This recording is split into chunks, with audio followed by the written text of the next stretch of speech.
अवामी मुस्लिम league के सरबराह शेख रशीद ने कहा है कि किसी को अहल और किसी को नाअहल बनाने के चक्कर में बहुत बड़ा मसला पैदा हो सकता है। मुल्क के बड़े चोर और डाकू हुकूमत में आने के बाद अपने केसेस खत्म कराने में मसरूफ हैं। लियाकत बाग में जलसे से खिताब में शेख रशीद का कहना था कि कौमी सलामती के इदारे और असासे कौम के साथ होते हैं। हकीकी मायनों में आज भी मुल्क का वजीर आजम इमरान खान है, चोर और डाकू नहीं।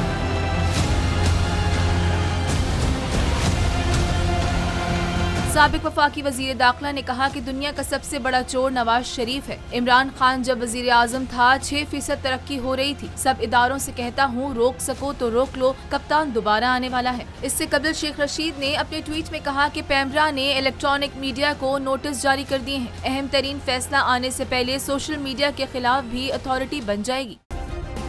सब्सक्राइब करें और बेल दबाएं ताकि कोई खबर रह न जाए।